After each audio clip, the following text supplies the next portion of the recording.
To the channel Acharya Online. Please subscribe the channel and press the bell icon. I am Ashutosh आचार्य सरस्वती विद्या मंदिर ring बांध Sitamarhi. Welcome class. Good morning भैया बहन।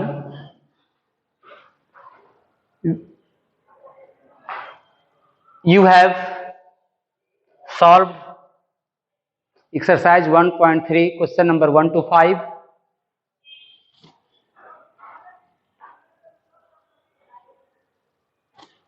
We start question number 6. A certain freezing process requires that room temperature be lowered from 40 degrees C. A certain freezing process जो शुरू होता है requires that room temperature be lowered from 40 degrees C. 40 degrees C से lowered होना शुरू करता है at the rate of 5 degrees C every hour. प्रत्येक आवर्स 5 डिग्री C वह lowered हो रहा है। तो what will be the room temperature 10 hours after the process begins? Process शुरू होने के 10 आवर्स बाद जो टेम्परेचर होगा वो क्या होगा? Solution here the present temperature of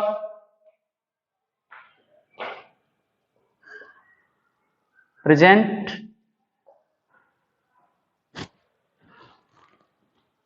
temperature of the room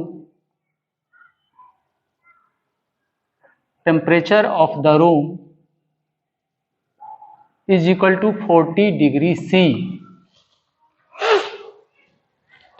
and the rate of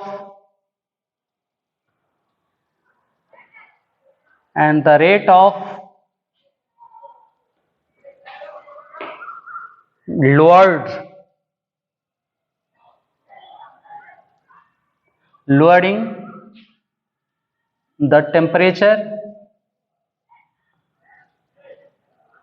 per hour is equal to 5 degrees C. What will be the room temperature 10 hours after the process begins? Therefore, after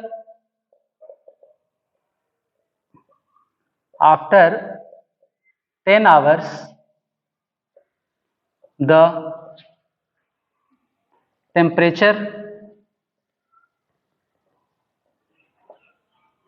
of the room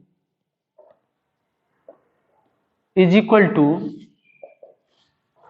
present temperature है 40 degree सी, तो 40 degree C और 40 degree C present temperature है plus अब चूंकि कह रहा है the rate of loading the temperature per hour 5 degree C वह कम हो रहा है। तो या तो हम अगर इसको कम हो रहा है या पॉजिटिव है, बढ़ता तो पॉजिटिव में होता, कम हो रहा है इसलिए नेगेटिव में होगा। देयरफॉर अगर यह 5 डिग्री सी है, इसको यह लोडिंग है, इसलिए इसको हम -5 डिग्री सी भी कह सकते हैं। तो लोडिंग हो रहा है इसलिए हो जाएगा 40 degree C plus 10 into -5 degree C. Loading है इसलिए इसको भी हम -5 कर दें।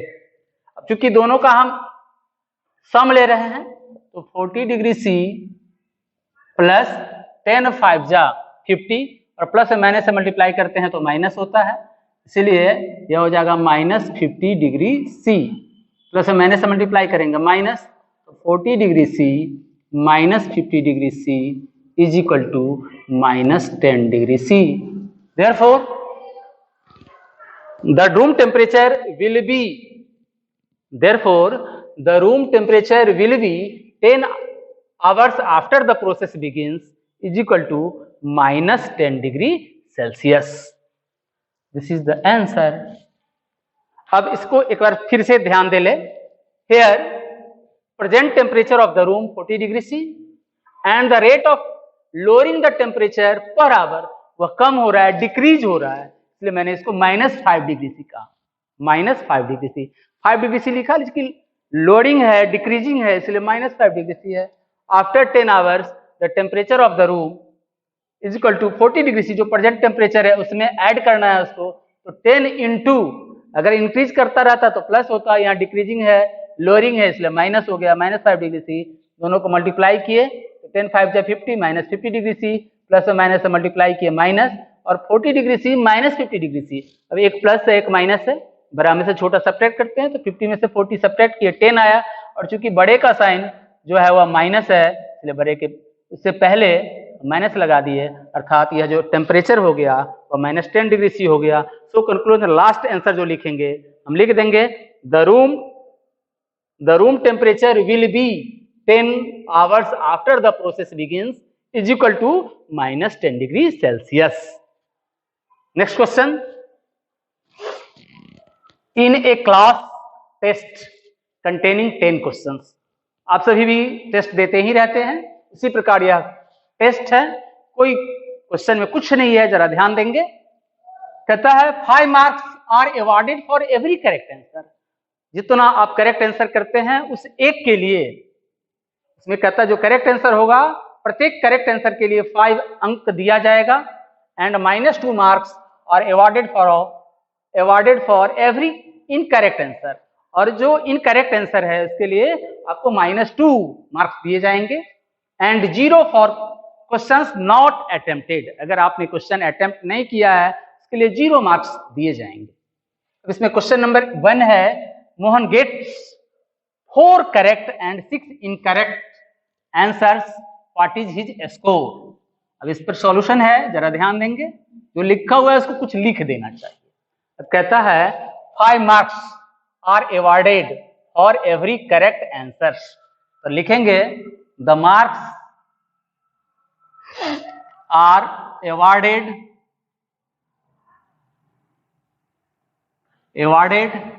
फॉर एवरी करेक्ट आंसर, और every correct answer is equal to 5 marks, and the marks are awarded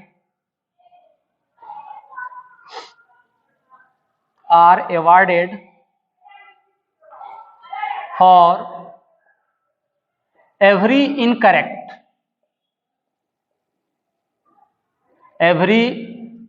incorrect answer is equal to -2 marks.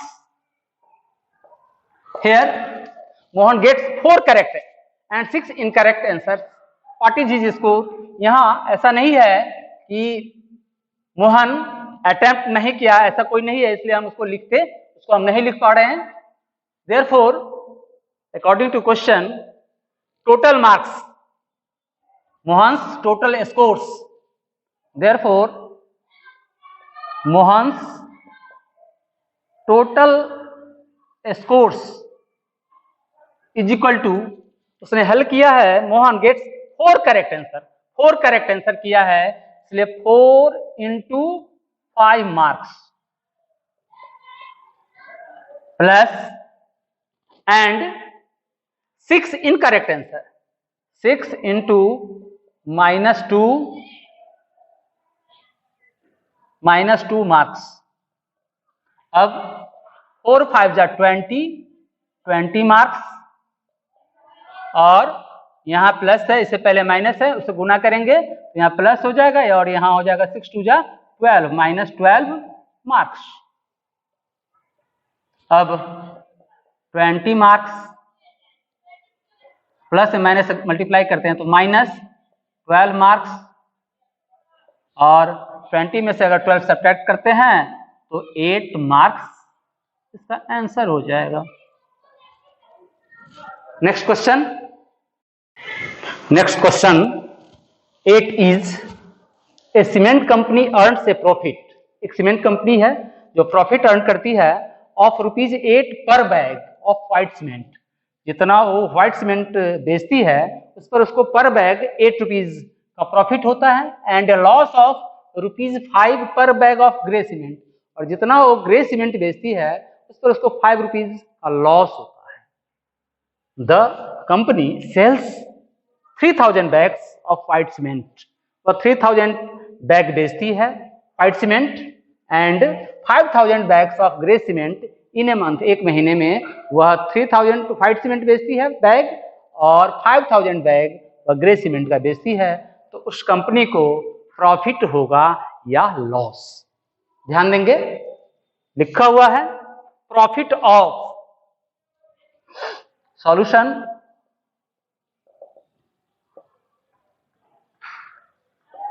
Profit of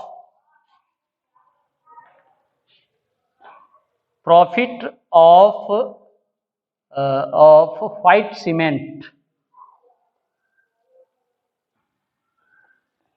cement per bag which is sold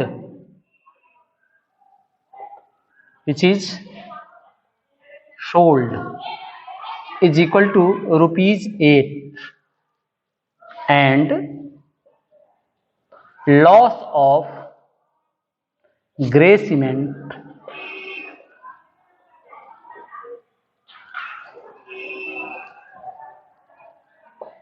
per bag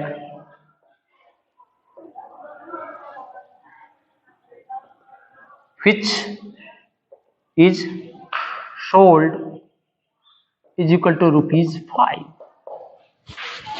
Here the company sells 3000 bags of a white cement, so the profit of, therefore the profit of the company for white cement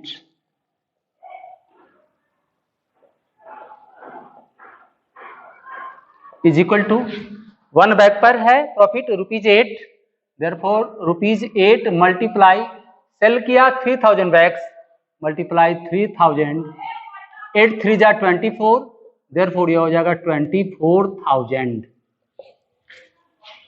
the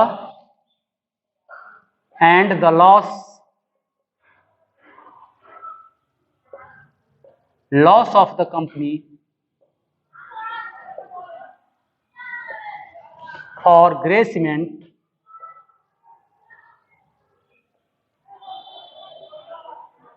is equal to 1 bag, अगर जो बेचती है company grey cement उस पर उसको loss होता है ₹5, therefore ₹5 multiply 5000 bags है, therefore यह हो जाएगा 25,000। अब कंपनी को 24,000 प्रॉफिट हो रहा है एक जगह और दूसरे ग्रे सीमेंट बेचने पर उसे 25,000 लॉस हो रहा है। इसका जो टोटल अब यह पूछ रहा है व्हाट इज इट्स प्रॉफिट और लॉस, इसका प्रॉफिट क्या होगा या लॉस क्या होगा विचार करना है। प्रॉफिट है 24,000, लॉस है 25,000, तो चूंकि loss 25,000 is greater than 24,000, so here company को क्या होगा, लॉस होगा। therefore loss amount is equal to ₹25,000 minus ₹24,000, minus करेंगे 25,000 से 24,000 सब्ट्रैक्ट करेंगे तो ₹1,000 जो होगा उस कंपनी का क्या हो जाएगा, लॉस हो जाएगा। तो पूछता है व्हाट इज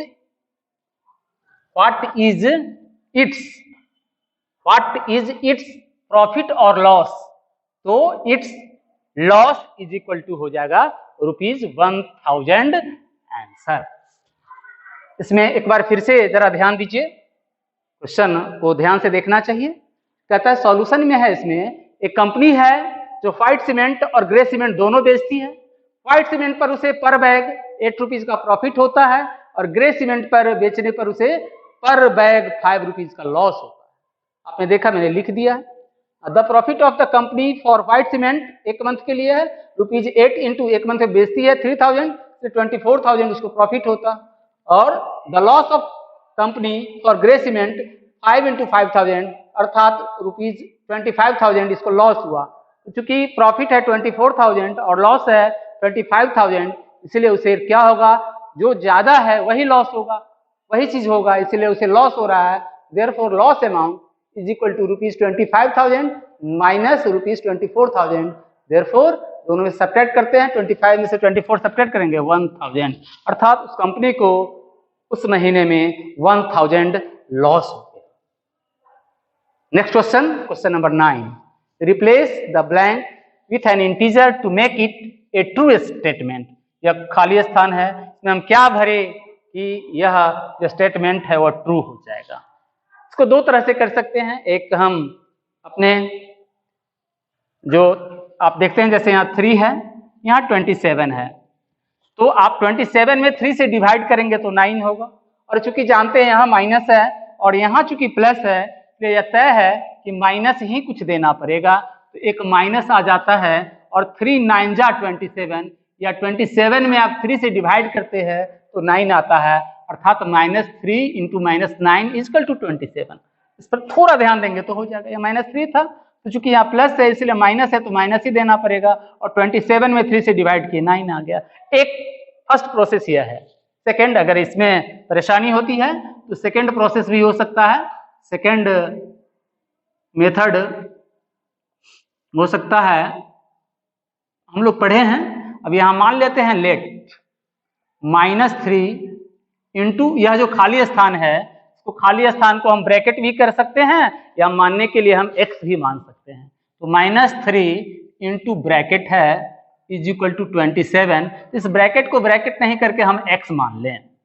अब पढ़े हैं हम लोग, तो x इज इक्वल टू 27, या मल्टीप्लाई में है, RH इसकी ओर जाएगा, लेफ्ट हैंड में है, RH इसकी ओर जाएगा, राइट हैंड की ओर जाएगा तो डिवाइड हो जाएगा। तो 27 by -3।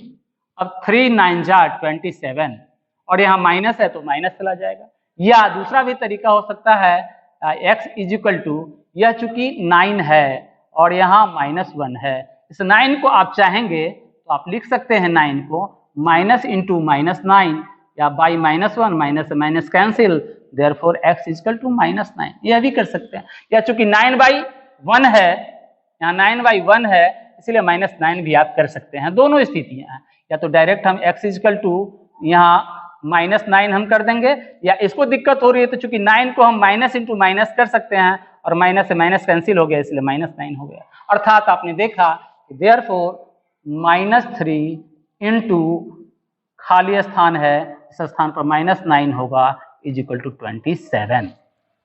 Again next question, question number D, खाली स्थान है, ब्लैंक है, इंटू -12 इज इक्वल टू 132। यहाँ भी आप देख रहे हैं, क्योंकि दो इंटीजर्स का जो प्रोडक्ट है वह पॉजिटिव है, एक अगर नेगेटिव है तो यहाँ भी नेगेटिव होना ही होना है। अब 132 है, दो का प्रोडक्ट चूंकि 132 है, तो 132 में आप 12 से डिवाइड करेंगे, जो आएगा यहाँ होगा। तो 132 में अगर आप 12 से डिवाइड करते हैं तो आप देखेंगे 12 1 जा 12, और यहाँ 1 2 12 1 जा 12 आ गया 11, तो यहाँ आप -11 कर सकते हैं। यह भी है। वैसे दूसरे तरफ से भी आप कर सकते हैं, जैसे इसको किए हैं, तो सेकेंड मेथड में इसको भी हम कर सकते हैं समझने के लिए। तो सेकेंड मेथड हो सकता है, अब यहां करेंगे let x into -12 is equal to 132 implies, अब x इज इक्वल टू 132, अब यह माइनस से मल्टीप्लाई है, यह क्या हो जाएगा, नीचे माइनस से हो जाएगा, आ जाएगा माइनस, क्योंकि यहाँ मल्टीप्लाई में था, RHS की ओर गया तो डिवाइड हो गया, आप जानते हैं।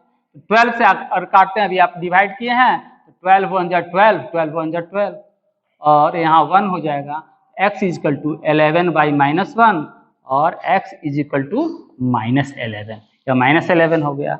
देयरफॉर डॉट डॉट है तो उसके स्थान पर हो जाएगा -11 into -12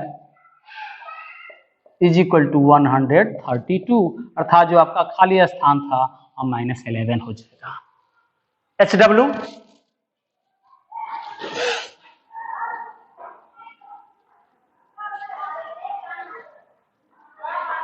solve exercise 1.3 question number 6 to 9। Thanks, शेष नेक्स्ट वीडियोज में।